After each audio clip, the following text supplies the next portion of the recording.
Эхлэл 49-р бүлэг. Яков хүүгүүдээ дуудан та нарт суларцгаа. Би та нарт ирэх өдрүүдэд юу болох тухай хэлж өгье гэхэд Яковын хүүгүүдээ та нарт суларцгааж сонсоцгоо. Эцэг Израилийнхаа үгийг сонсоцгоо. Рубен, чи бол миний ууган хүү, миний хүч чадал, сүр хүчний минь охи, цов жавхлангийн оргил, эрч чадлын дээд боловч ус шиг бүргэлж байсан учир чи эрч чадлын дээд болж чадахгүй. Чи эцгийнхээ орон дээр гарч бузарласан. Тэр миний орон дээр гарсан юм. Симеон, Леви хоёр ах дүүс. Тэдний илд бол харгислалын зэвсэг юм. Сэтгэл минь тэдний чуулалд бүү оролцог. Алдар хүнд минь эдний чуулганд үл нэгдэг. Уурынхаа эрхээр тэд хүн алжээ. Өөрийнхөө зургаар тэд үхрийн шүрмэс тасалжээ. Тэдний уур догшин ширүүн, хэлний нь харгис хэрцгий учир хараал идэг. Би тэднийг Яковын дунд хувааж Израилийн дунд тараана. Юуда, чамайг ах дүү нар чинь магтан өргөмжлөх болно. Гар чинь дайсныхаа хоолойг багаж зуурдах болно. Эцгийн чинь хүүгүүд чиний өмнө сүгдэн мөргөх болно. Юуда, чи бол аслангийн гүйг юм.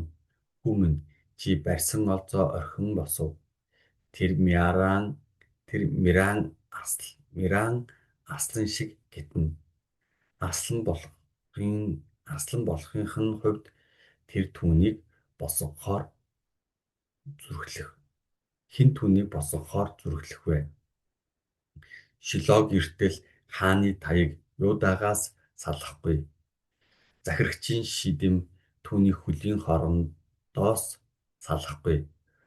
Бүх хүн түүнийг дуулууртай дагах болно. Илжгээ усан үзмийн модноос ууж, дудрангаа хамгийн сайн усан үзмийн модноос ууж, хувцаа дарсанд, нөмөргөө усанд үзмийн шүүсэнд угаана. Дарснаас болж нүд нь улайж, сүүнээс болж шүтэн цайх болно.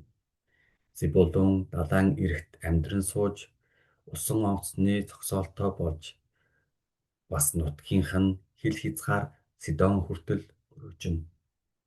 Исахаар нь хоньны хашааны хооронд хэвтдэг яс цайтай илжиг юм. Тэрээр амрах газраа сайн, тэр газраа таатай гэдгийг хараад мөрөө доошлуулж ачаагаа үүрнэ. Дан нь Израилийн нэгэн овгийн хувьд ард олноо шүүх болно. Дан замын хажуугийн могой морины өсгийг хатгаж унаж яваа эзнийг нь арагш унагадаг замын хажуугийн хорт могой болно. Эзэн минь, би таны авралыг хүлээдэг. Гад нь цэргээр довтлуулавч тэдний өсгий даран довтлоно. Ашерын хоол хүнс тос дааж тэрээр хааны амтад хоолыг зэхэж өгнө. Нафталийн уянгат хоолоогоор дуулдаг эрх дураараа согоо юм. Йосеф нь үр жимсэхтэй мөчөр, булгийн дэрэгдэх үржил шимтэй мөчөр. Тэр мөчөр нь ханыг даван ургана. Мэргэн харваачид түүнийг хорсолтойо харваад нэхэн хөөсөн боловч Йосефийн нум бат бэх гар нь хүчтэй байх болно. Яковын төгс хүчит нэгний мотор Израилийн хад болох хончин нь дэмжинэ. Чиний эцгийн бурхнаар дамжин тэр чамд туслах болно. Төгс хүчит нэгнээр дамжуулан тэрээр чамайг өрөөх болно. Тэрээр Тэнгэрийн ёроол доор оёоргүй хүний ёроол хөх ба умайн ёроол нь энэ болоо. Чиний эцгийн ёроол бол миний өвөг дээдсийн ёроолоос ч илүү байж мөнхийн улс хязгааргүй шиг тэр ёроол нь Йосефийн тэргүүн дээр ах дүүсийнхээ дундаас тодрон гарагчийн зулаа дээр эргэж ирнэ. Бенамин нь олзоо урж тасдах чоно. Өглөөгүүр тэр барьснаа идэж үчээр олзоо хуваана гэв.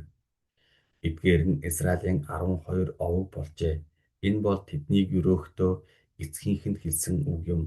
Тэрээр хүн тус бүрд тохирох өрөөлийг нь хайрлажээ. Яков өөд болов. Тэрээр тэдэнд захиран хэлсэн нь би өөрийн хүмүүс рүүгээ буцана. Намайг хитчүүдийн Ефроны талбай дахь агуйд байгаа өвөг дээдстэй минь хамт оршуулаарай. Тэр агуу бол Канаан нутагт Мамрегийн эсрэг талд Махпелагийн талбайд бий. Авраам тэр агууг талбайтай хамт оршуулгын газар болохоор хитчүүдийн Ефроноос худалдан авсан юм. Авраам болон эхнэр Сара нь тэнд оршуулгдсан бөгөөд Исаак болон түүний эхнэр Ребека мөн тэнд оршуулгдсан билээ. Би бас Леагаа тэнд оршуулсан юм. Тэр талбай бол тэндхийн агуйг Хитийн хүүгүүдээс худалдан авсан гэв. Яков хүүгүүддээ захиасаа өгч дуусаад хөллөө хумин орондоо хийж эцсийнхээ амьсгааг аваад өөрийн хүмүүс рүүгээ оджээ. Эхлэл 50 дугаар бүлэг.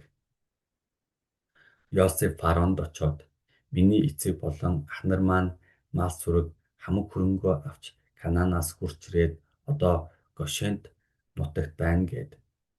Тэгээд Йосеф үйлчлэгч эмч нартаа эцгийнхээ биед гүгэл хийхийг тушаасанд эмч нар нь Израильд тэр ёсоор үлдэв.